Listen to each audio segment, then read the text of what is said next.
लक्ष्य में ये कार्यक्रम हो रहा है। मेरी उम्र ज़्यादा हो चुकी है। किन हालात में संविधान बना,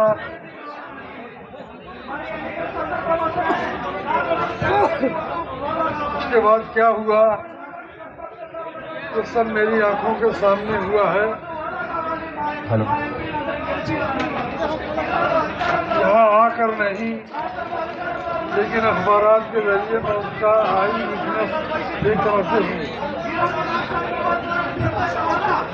दोस्तों, बाबा साहब भीमराव अम्बेडकर 1923 में यूरोप से पढ़कर भारत आए। कोल्हापुर में छत्रपति साहू जी महाराज उस विचारधारा को लेकर चल रहे थे। उन्होंने एक बहुत बड़ी जनसभा की और कहा कि मैं बहुत बूढ़ा हो चुका हूँ, अब मेरी जगह ये नौजवान तुम्हारा लीडर होगा, तुम उसके पीछे चलो। बाबा साहब ने उस क़यादत का हक अदा कर दिया, उस नेतृत्व का हक अदा कर दिया। सबसे पहले उन्होंने यूरोप के अखबारों में ये लेख लिखे कि अंग्रेज सारी दुनिया में डंका पीट रहा है कि हमने दुनिया को लोकतंत्र दिया, हमने दुनिया को कानून की सत्ता दी, तो हमने दुनिया में ये किया वो किया। लेकिन उसी अंग्रेज के शासन में भारत जैसा विशाल देश है, जहां अगर हलवाई के थाली में कुत्ता मुंह मार दे तो सिर्फ कुत्ते को भगा दिया जाता है, लेकिन अगर किसी इंसान से छू जाए तो पूरी थाली फेंक दी जाती है।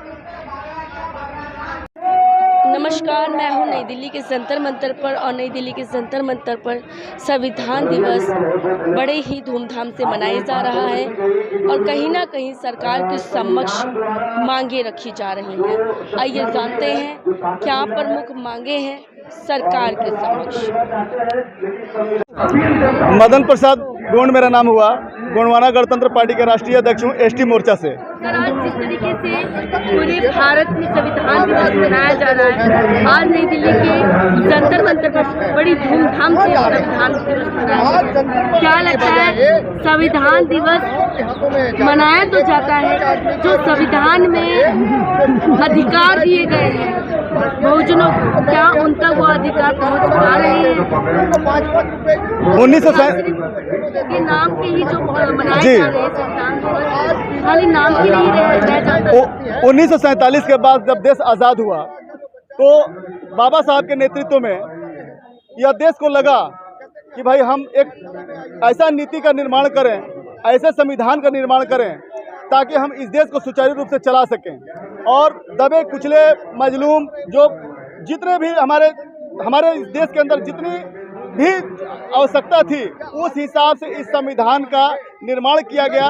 और बाबा साहब निर्माण करने का तत्पश्चात ये कहा था कि अगर इस संविधान को चलाने वाले लोग अच्छे नहीं हुए तो यह संविधान बेकार हो जाएगा। और ठीक आज के लोग जो शासन सत्ता में बैठे हुए हैं, उनके लिए यह संविधान बेकार है, लेकिन इस देश की जनता के लिए संविधान बेकार नहीं है। देश की जनता अब जाके यही कह रही है कि संविधान बचाओ, देश बचाओ। यही नारा हमारा आज जंतर मंतर से है, नई दिल्ली से। आरक्षण के खिलाफ कई बार प्रदर्शन होते हैं। आरक्षण दलितों के लिए, बहुजनों के लिए एक मूलभूत सुविधा के रूप में, जो कि उन्हें अछूत होने से कहीं ना कहीं बचाता है, लेकिन उसमें भी जो है पूरा घात मंडरा रहा है आरक्षण के ऊपर। जी, उसके लिए क्या कहना चाहेंगे? आरक्षण पे ये हम कहना चाहेंगे कि बाबा साहब के पद चिन्हों पर चलते हुए माननीय काशीराम जी ने कहा था कि जिसकी जितनी संख्या भारी उसकी उतनी हिस्सेदारी। इस भारत के लोग जितनी संख्या में हैं, सबका हक उस संख्या के बराबर अगर बांट दिया जाए, वही संविधान का सच्चा पालन होगा, जो यह सरकार करना नहीं चाहती है। एक कम्युनिटी के लिए यह सरकार काम करती है, बाकी 85% लोग वंचित और आज भी महरूम हैं, उदास हैं। इस सरकार से? 85% लोग आरक्षण के हकदार हैं। बिल्कुल। 15% लोग जो है सारी सुविधाएं ले रहे हैं। क्या 85 जो आरक्षण से अभी तक जिनको इक्वल नहीं हो पाए हैं, आरक्षण उनके लिए बहुत जरूरी है, फिर भी उनको आरक्षण से वंचित रखा जाता है।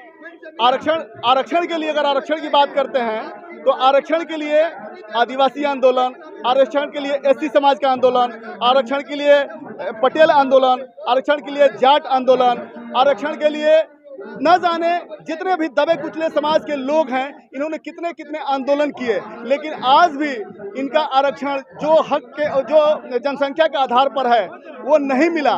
लेकिन जो आरक्षण नहीं मांगा उसका जबरदस्ती आरक्षण दे करके एक वन कम्युनिटी को सरकार अपनी पीठ थपथपा रही है। लेकिन अब 85% लोग आज ये ऐलान करने के लिए तैयार हो रहे हैं, हर भारत के इस गली गली से, हर गांव से, कि दिल्ली के जंतर मंतर से आवाज़ दो, हम सब एक हैं, इस आरक्षण को बचाएंगे, देश को बचाएंगे, चाहे इसके लिए हमें कितनी भी कुर्बानियां देनी पड़े। सर अपना परिचय दे दीजिए। मैं Surendra Kumar Gond, advocate, district court and high court, ठीक है। और आज आप लोग जंतर मंतर पे आए हैं, जो कि आज संविधान दिवस भी है, क्या रीजन रहा है? आज हम संविधान दिवस पे हम पूरे अपने संविधान को सम्मान देने के लिए और सम्मान पर्व के लिए, संविधान लागू जो है उसका पर्व मनाने के लिए हम एकत्रित हुए हैं। साथ ही अपने समाज को संविधान के में दिए हुए मौलिक अधिकारों से परिचय कराने के लिए, उनको जागरूकता देने के लिए और साथ ही यह बताने के लिए कि संविधान हमारा खतरे में कैसे है। मुझे इस मंच पे बुलाया गया, जिस मंच से मैंने अपने पूरे समाज को संबोधित करते हुए अपना संविधान का परिचय देते हुए और संविधान ग्रंथ के साथ में आज यहाँ आया हुआ था। पूर्ण रूप से मैं अपने संविधान ग्रंथ के साथ जो मेरे अपने घर पे था यहाँ आए और सारे मेरे अपने साथियों के साथ में मैं अपने मंच से पूरे समाज को संबोधित किया और उनको बताया, सभी हमारे साथियों ने बताया था मंच पे कि संविधान खतरे में है। मुझे अवसर मिला और मैंने उनको बताया कि हमारा संविधान खतरे में कैसे है और उसका एक मूल उदाहरण देते हुए मैंने बोला कि संविधान हमारा आज ही खतरे में क्यों है। ये भी समझाते हुए मैंने क्रम में कहा कि संविधान हमारा खतरे में इसलिए है और आज ही इसीलिए खतरे में है क्योंकि हम सभी लोग, अपने समाज के लोग, समाज से पढ़ लिख करके और शिक्षित होकर के कहीं ना कहीं माता पिता के नौकरी वगैरह और सारी चीज़ों का लाभ लेते हुए जब हम जागरूक हो गए हैं, संविधान को समझने लग गए हैं, अपने मौलिक अधिकारों को समझने लग गए हैं, तो जो इसके विरोधी पक्ष हैं उनको संविधान जो है खटकने लग गया है और हमारे लिए संविधान खतरे में पड़ गया है। इसी वजह से क्रम में मैंने ये भी बताया कि संविधान कैसे खतरे में है। कई सवालों के जवाब देते हुए मैंने एक उदाहरण के तौर पर कहा कि आज अगर मान लीजिए हमारे समाज में और संविधान में हमारे को एक प्रोविज़न दिया गया है जिससे हम आगे बढ़ सकें, जिसका नाम आरक्षण है। आरक्षण के लाभ लेते हुए हमारे माता पिता, बाकी सारे साथियों ने बहुत सारे लाभ लिए, जिसके वजह से आज हम कुछ बोलने और पढ़ने लिखने और नौकरी करने लायक हुए। अब ये बताइए कि अगर यही सारा कुछ जो संविधान में आरक्षण लिखा है और जो आरक्षण की सारी चीज़ें हैं, अगर ये समझ लिया जाए कि सारा जो सरकारी संस्थान है वो निजी संस्थानों में बदल जाए तो संविधान में जो आरक्षण शब्द लिखे हुए हैं वो आरक्षण शब्द ही रह जाएगा और उसका कोई संविधान से लाभ नहीं होगा।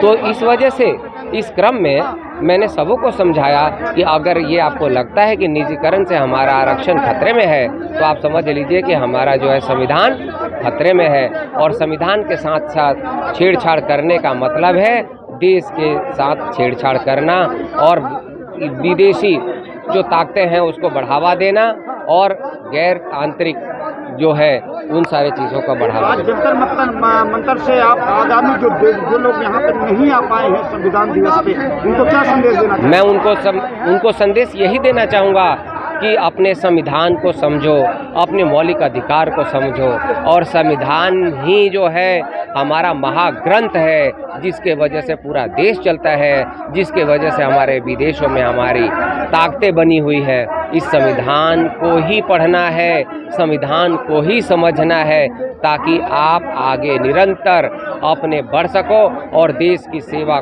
कर सको और देश में आपकी भागीदारी एक सम्मानित व्यक्ति के नाते और पूरे अधिकार के साथ बना रहे और आप सर उठा करके जीवित रहो। इसलिए संविधान है तो देश है और देश है तो समाज है और समाज है तो पूरा संसार हंसता खेलता है। इसलिए जय हिंद, जय भारत।